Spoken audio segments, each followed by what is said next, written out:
Our News is brought to you by Alive. Believe in best. Tonight on Our News, the PM promises icing on the vaccine perks cake is coming on Monday. A couple shot outside a home in Garden Hills, and Adventure of the Seas sails into Grand Bahama.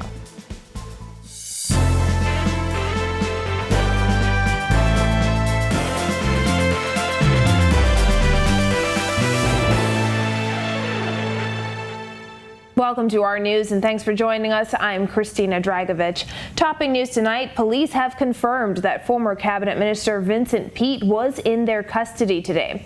Officers of the Financial Crimes Unit are questioning him in reference to a financial matter. Police say Pete will be released on police bail and could be charged in court on Monday. The former Minister of Financial Services represented North Andros and the Barry Islands as the Progressive Liberal Party MP between 2002 and 2012. In 2011, Pete announced his decision not to run in the 2012 general election soon after an issue involving $180,000 in client funds was made public. At the time, Pete said there was no legal action pending against him over the matter and that he and his client were working on resolving the misunderstanding. And just days ahead of his anticipated communication in Parliament regarding more vaccine perks, Prime Minister Dr. Hubert Minnis told a group of Grand Bahamians today to get ready for some good news. Kyle Joaquin was on Grand Bahama and has this report. I must state that Grand Bahama is doing very, very well in the vaccination program. Mom's still the word for the Prime Minister on what exactly Vaccination Day will entail and what restrictions will be loosened come Monday when he wraps up the budget debate in Parliament. While speaking to Grand Bahamians today, he applauded them for adhering to restrictions and the number of people getting vaccinated. He said their reward will be coming on Monday. When it comes to vaccine and the freedom of movement, we have given you the cake. And come Monday, you will receive the icing. The Prime Minister has promised a vaccination day when he said fully vaccinated individuals can enjoy activities that are currently prohibited, including happy hours at restaurants and bars. He wasn't interested in giving any more details today. However, Tourism Minister Dionisio de Aguilar says cabinet ministers all gave their recommendations to the Prime Minister as to what should be done to reward those who have been vaccinated. He consults and he will make the decision. We obviously gave him our opinion. And he will then, let the Bahamian people know what was decided. But he says at the end of the day, Minnis makes the final decision. If I can ask, what were some of the suggestions? I'll leave that where that is. Cabinet is also a confidential discussion. De Aguilar says from where he stands, it's time for some restrictions to be done away with, at least for the vaccinated. So I've seen the reduction in restrictions for in my ministry through those persons who have been vaccinated, and I assume the way the Prime Minister is talking, I don't know because I haven't seen his speech, that he will probably continue that reduction in restrictions for vaccinated persons. So he's alluded to it. So I think it will be forthcoming, and we wait and anxiously to see what is involved. Now again, not much information for now, but the Prime Minister says he will reveal much more come Monday. From Grand Bahama for Our News, I'm Kyle Joaquin. And a gunman shot a couple while they were sitting outside the woman's home in Garden Hills last night. The man died in hospital. Police say another man was shot after he blocked the killer's getaway vehicle. Jared Higgs has the details. According to police, it was shortly after 10 on Thursday night when they got word of a shooting incident on Alocasia Road in Garden Hills. Officers responded and discovered two men and a woman suffering from gunshot wounds. The old boy was here sitting with his girlfriend. Our News visited the scene on Friday morning. Relatives say the man and woman sitting outside the home are a couple. Police say their investigations reveal that a silver mid-sized vehicle pulled up outside the residence. The couple reportedly ran to the yard, with the assailant shooting both of them. Police say the suspect then returned to the vehicle, and as the driver attempted to get away, he was blocked by another vehicle. Neighbors say at that point the shooter tried blowing his car horn to get the driver blocking him to clear the way. When that didn't work, he shot into the vehicle, hitting a man several times. A neighbor, who agreed to speak to us if we distort her voice, expressed shock at the incident. I just want to say that the situation is very sad for this community right now. Very disturbing, very heartbroken because, nobody want to lose a young child life. Relatives of the woman told Our News she was shot in her shoulder but is expected to be okay. They learned about her boyfriend's death on the news. According to Our News records, the man's death is the 50th murder for 2021. The Garden Hills resident says she's tired of the killings and has this advice for others, especially young men. I just want to say to the young kids, just try to have peace and love. Peace and love and live as one. Because what they're doing out here, it just don't make no sense. And it's very heartbroken and disturbing for parents. I am a parent and I have kids, and I would feel it.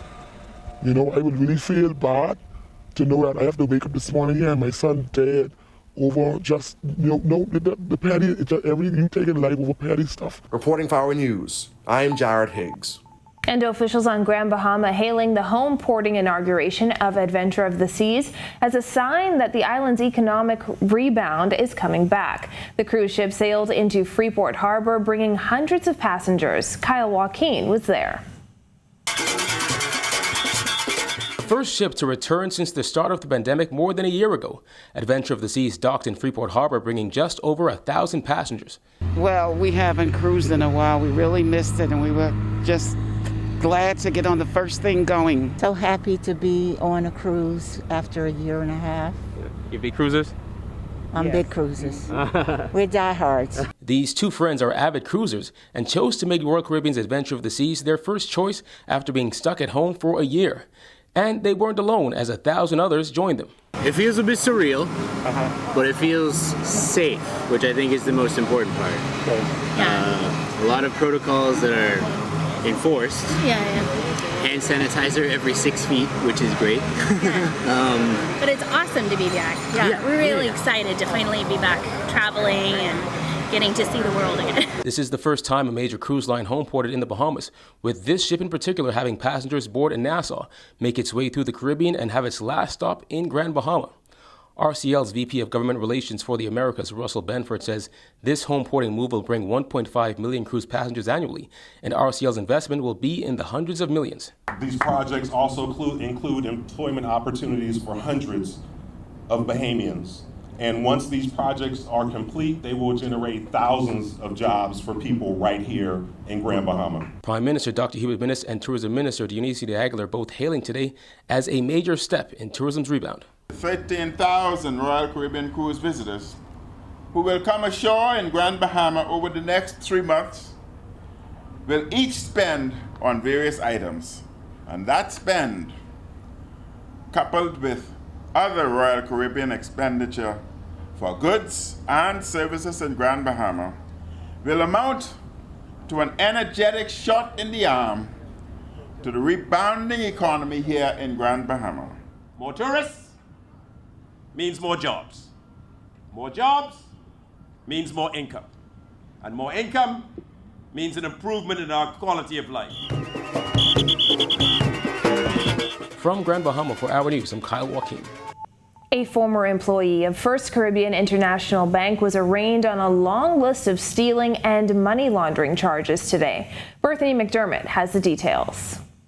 37-year-old Carrico Williams pleaded not guilty to 8 counts of stealing by reason of employment before Chief Magistrate Joyanne Ferguson Pratt. Prosecutors alleged that between September 2, 2016 and October 23, 2020, Williams stole $48,055 from Lorna Bradshaw and $8,500 from Jensis Charles's First Caribbean International Bank account, which she had access to by reason of employment. She was also charged with 2 counts of falsification of accounts. It's alleged that on November 21, 2016 and June 19, 2019, while being a customer service representative at CIBC, Williams concealed a withdrawal slip in the name of Lorna Bradshaw, valued at $900, and Jensis Charles in the amount of $2,200, failing to make a full and true entry into the records of CIBC, which she was bound to enter. The Pinewood Gardens resident also faces 7 counts of money laundering. Prosecutors allege that between February 2016 27, 2018 and March 31, 2021, Williams knowingly deposited $45,870 on her CIBC bank account, which represents the proceeds of crime. She pleaded not guilty to those charges. She, along with 38-year-old Kareem Murphy, were charged with 4 counts of money laundering. Between March 2, 2017 and December 11, 2020, the duo allegedly acquired $13,400 on a CIBC account in the name of Karika Williams and Kareem Murphy. They pleaded not guilty to the charges. The pair will spend the weekend on remand and return to court on Monday, June 21st for a bail hearing. Williams is expected to be arraigned on 31 charges of stealing by reason of employment and 6 more falsification of account charges on June 28th. Reporting for Our News, I'm Berthany McDermott. A cloudy day in the capital. Greg Thompson has the latest. Hey Christine, and good evening Bahamas. In our first look at weather, we take a look at current conditions outside our studios where it's 80 degrees under cloudy skies. It winds out of the southeast at 5 knots. It feels like temperature near the 80 degree mark. In our satellite view, abundant moisture associated with that disturbance in the Gulf of Mexico continues to stream across the Bahamas, keeping our skies cloudy with some showers and thunderstorms still in the forecast tonight through tomorrow. That's your first look at weather. Stay with us, your extended forecast is still to come. Still to come on Our News, why the PLP leader says the Prime Minister abandoned Cabbage Beach vendors, and later a modern twist on a Father's Day favorite. Stay with us.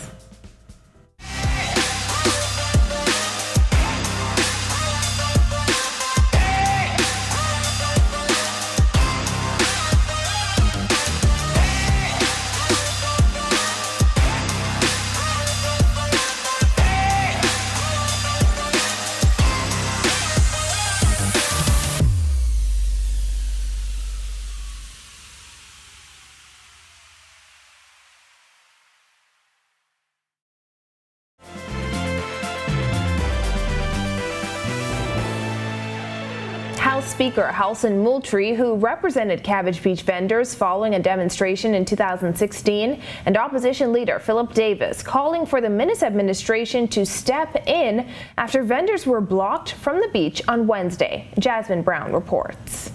Davis says the last thing the Minnis administration should be is surprised or blindsided, as he says it's a government's duty to know what's going on in its own country. It is not right to disrupt the livelihood of the Bahamian vendors on Cabbage Beach without proper notice. Davis' comments came after Access Industries, a development company, fenced off an access point to the beach, stating that the access point used by vendors is private. Access said it is commencing a major development on the land. The move infuriated vendors and many members of the public. On Wednesday morning, vendors broke through the fence that had been erected. The drama 2 days ago was strikingly similar to the events that unfolded in February 2016, when dozens of irate Cabbage Beach vendors and taxi drivers blocked access to the Sydney Poitier Bridge in protest over the sudden closure of the main easement access to Cabbage Beach.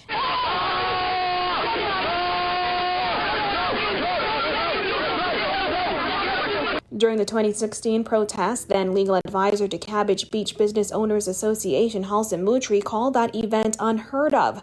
Responding to this week's events, Moultrie said he was not shocked based on what has happened in the past. The owners of the properties on Paradise Island were of the view that they own the beach. Moultrie was not the only one who got a front row seat of the protests 5 years ago. Prime Minister Dr. Hubert Minnis, who was opposition leader at the time, was also on the front lines in 2016. This is about the people. Amen. People's time.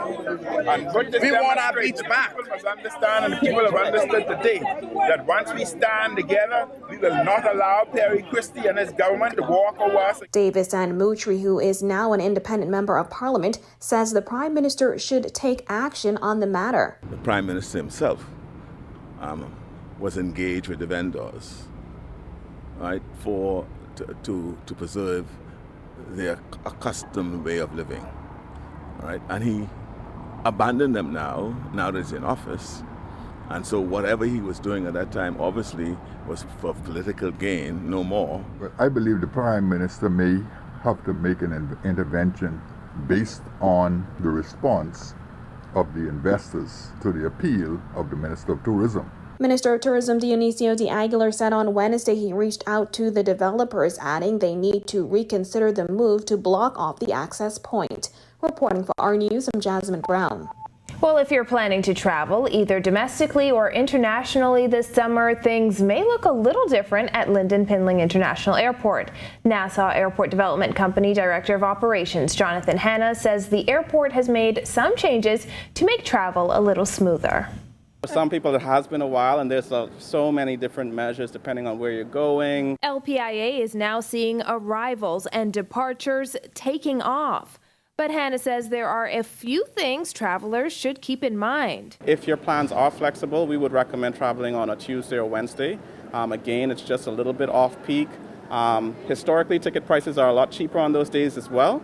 And so you can save a few dollars, and you don't have to worry about the crowds as much. And with changing COVID-19 protocols, Hannah says check with your airline before arriving at the airport. Even though you're fully vaccinated, you still need to produce a negative antigen or PCR test if you're going to the United States. So even if you're fully vaccinated, you still need to have that. There are also a few perks. As LPIA continues to uphold social distancing, it has introduced the Garden Summer Lounge between the international arrival and departure terminals. It's an extension of our lounge here, just in the event that the terminal gets a bit overcrowded. We can have people wait, but we have food, we have drinks, we have entertainment. It will be a fully Bahamian experience for them. Hannah says NAD is excited about what's to come. Tourism is back, and we couldn't be happier. When our news continues, how to make this Father's Day gourmet, plus another major fitness and bodybuilding competition set for Baha Mar next week. The details when our news returns.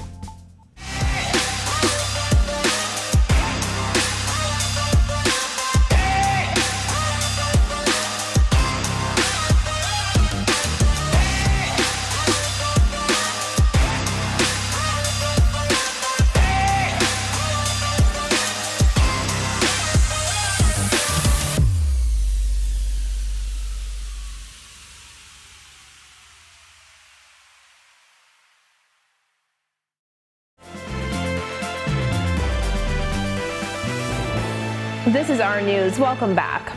Looking for a fun way to spruce up your Father's Day menu? Tonight, our Jillian Gray shows us how to make crab and rice with a twist. Crab and rice is arguably the national dish of Father's Day, but instead of making the traditional family favorite, I decided to enlist the help of Food Place CEO Chef Jamal Petty to create a spin on crab and rice. This is a bit of, it's kind of like a thick cut bacon, right? Similar to the salt beef, but I would use like a very thick cut bacon. After that, we added in some onions, red peppers, and celery, fresh tomatoes, and our crab. Then it was time for the rice. Interestingly enough, just as long once that almost develops into this little thick crab lotion, we're going to use it to actually coat the grains of rice. Okay. So if you reach right over there in the corner, there should be some rice. And oh wow, this is like the cool moment after you didn't add that other stuff. So you're adding the rice with no water? Yeah. What kind of sorcery are we doing here? Rice with no water? That's it. A few stirs and our rice was coated in our crab mixture. Add to that some water and let it boil for 25 minutes. While the pot simmered, we caught up with Chef Petty on his passion for cooking, which was passed from his parents to him and then on to his son. I caught on to their passion as it relates to food and to flavor. Now, none of them became chefs, but I did. Now, 25 minutes later, we were taking up the rice. Let me show you how a chef would pimp this out. So what we're going to do, we're going to turn this... Pimp my rice. That should be a show, Pimp My Rice. Yeah, pimp my booty. So we're going to turn the crab, the typical boring crab and rice into a crab and rice bowl. So you could probably be able to save yourself some work on Father's Day and do like a one-pot meal. To pimp the rice, we added mussels and lobster to a pan of white wine and seasonings, plated our seafood bowl with corn, beets, and cauliflower, and ta-da! A crab and rice seafood bowl. It was then time to let me and my daughter's head chef taste my creation. Good? The shaking of your head tells me that it's good. So if you're looking for a way to spruce up the traditional Father's Day meal, you may want to try this Father's Day crab and rice seafood bowl. Trust me, your father is going to thank you for it. Reporting for our news, I'm Jillian Gray, wishing you a happy Father's Day. Well, a national team sprinter talks Tokyo. Marcellus Hall has that and more tonight in sports. All right, thanks a lot. Welcome to Our Sports on a Friday, everybody. I'm Marcellus Hall. We know that athletes like Shawnee Miller-Weibo, Stephen Gardner, and others will be converging on the city of Tokyo in just a couple of weeks for the Olympics. What we do know as well, while we focus on them, is that other athletes will be representing the Bahamas there as well. Tania Gaither is one of those athletes. She's talking about running in the 100 and the 200, has already qualified, but also says she and the other athletes talk a lot about what's ahead and getting ready for Tokyo. Yeah, I keep in touch with a few of them, men and women. And we're just talking about, sharpening up at this point. How sharp can we get and how sharp can we be once the lights come on? So we've just been getting these races in almost every week if we can. And that's just been the focus, just being, by all means, being ready for Tokyo. Meanwhile, some other news, this time from fitness and bodybuilding. Next weekend, right here in the Bahamas, will be a great fitness show. The Caribbean Championships will take place right here at Baha Ma. Tim Gardner is the man responsible for making it all happen. He talked about the mindset and thought process going in. Our thoughts were, when we first set this up in December of last year, was that we would be bringing over 40 countries to Nassau for its economy and helping in the reopening as well. But as we all know, we still have a little hitch with the COVID protocols. I think we'll probably hit about 25 countries. And so it's something we want to build on, but we're just very excited that we're able to put on this event next week. And that's your check on sports here on this Friday. Have a great weekend. I'm Marcellus Hall. Back to you. Thanks, Marcellus. Up next, shining a light on the faces of sickle cell. Stay with us.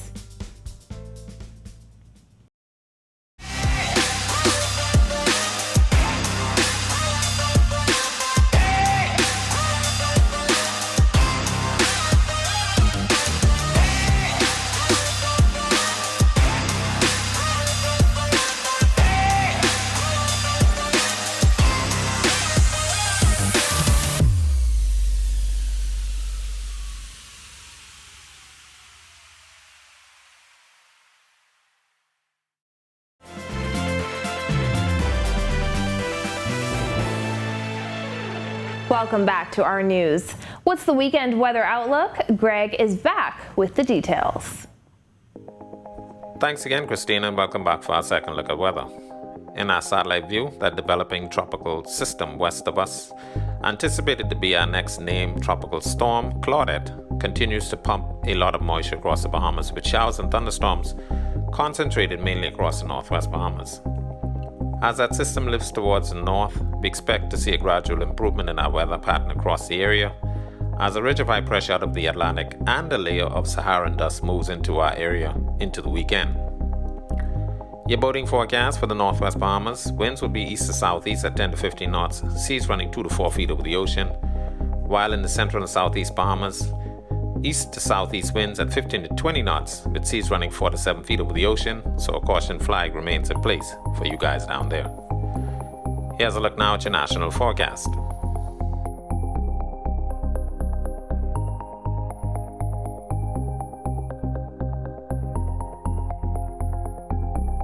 A look now at your extended forecast through Wednesday.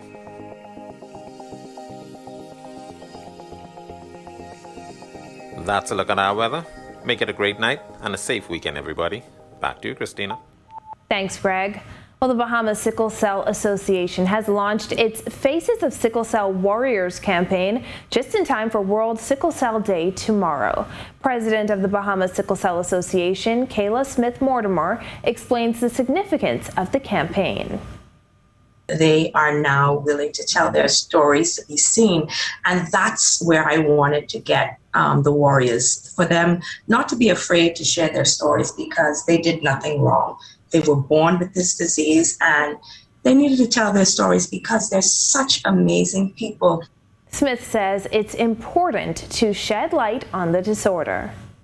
For us, is getting them to do exactly what they're doing now. And so from today forth, you will see a lot of stories coming out with their own personal stories, a face to a story. And we'll continue that right into our September month. And, you know, just continue to grow and share the stories and asking other people to join our association. Thank you for joining us for our news tonight. On behalf of the entire team, I'm Christina Dragovich. We'll see you right back here tomorrow night. Have a beautiful evening, Bahamas.